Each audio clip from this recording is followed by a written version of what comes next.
Hello friends. और सब लोग कैसे हैं? अच्छे हैं? हैप्पी मॉर्निंग, गुड मॉर्निंग, सुप्रभात।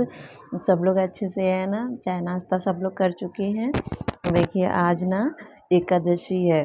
तो आज जो एकादशी है उत्पन्ना एकादशी है।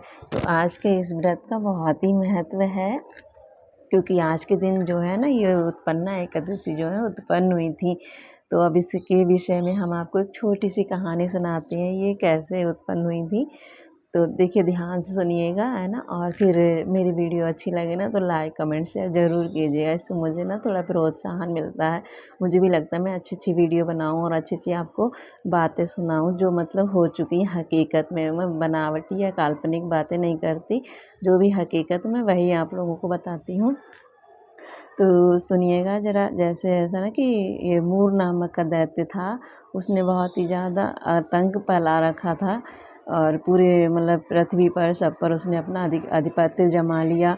और उसने इंद्रलोक को भी जीत लिया था और इंद्र देवता मतलब जो भी थे वहाँ से उनको भगा दिया था। वो सब पृथ्वी पर मारे मारे फिरने लगे।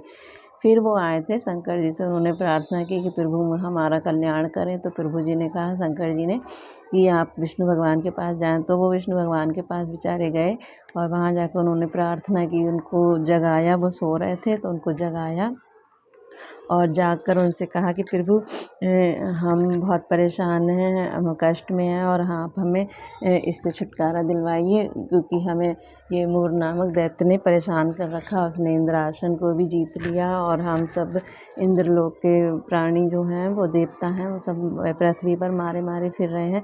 हमें इससे छुटकारा दिलवाइए। तभी फिर विष्णु भगवान जी ने उन्हें आश्वासन दिया और कहा, ठीक है, शीघ्र ही आपके इसका परेशानी का जो हल निकलवाएंगे।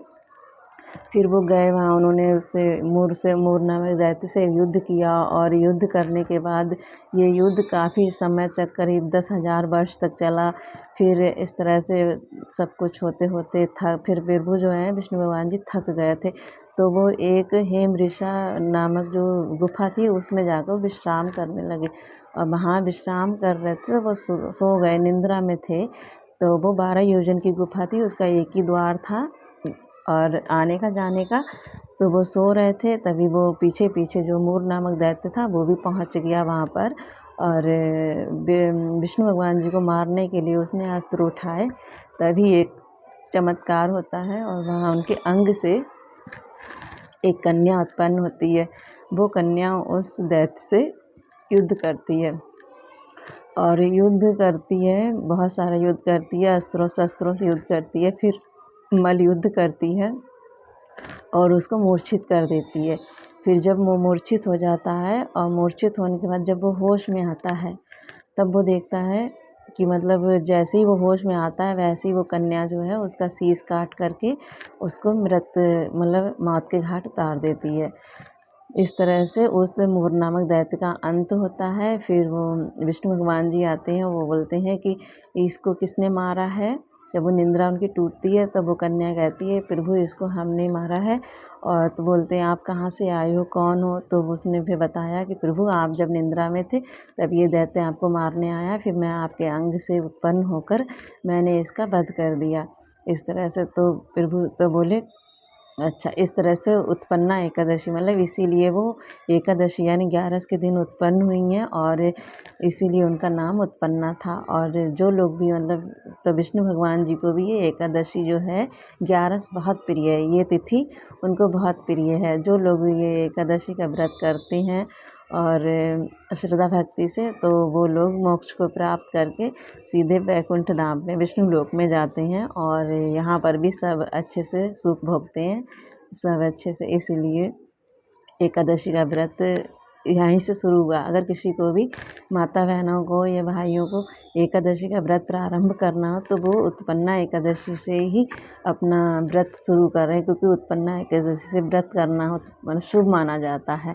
क्योंकि आज के दिन ही उत्पन्ना एकादशी उत्पन्न हुई थी, इसीलिए आज के दिन से ही आपको व्रत धारण करना चाहिए। और ये एकादशी का व्रत सबको करना चाहिए। ये बहुत ही अच्छा व्रत है, फलदायी व्रत है। और सब लोग अच्छे से अच्छी लगी ना मेरी बातें तो आप प्लीज़ मुझे कमेंट शेयर लाइक कीजिए और मेरा सपोर्ट ज़रूर कीजिएगा। ऐसी अच्छी अच्छी बातें लाने सुनाने के लिए मैं फिर आपके पास आती रहूँगी। और बस आपका सपोर्ट हमारे साथ बना रहे, क्योंकि आप ही सपोर्ट करेंगे तभी हम अच्छी अच्छी बातें सोचेंगे और खोजेंगे, फिर हम आप तक लाएंगे और आपको सुनाएंगे ऐसे करके ना। लेकिन आप सपोर्ट प्लीज़ करिएगा, सपोर्ट नहीं करेंगे ना तो फिर हमारा मन उदास हो जाता, थोड़ा अच्छा नहीं लगता है।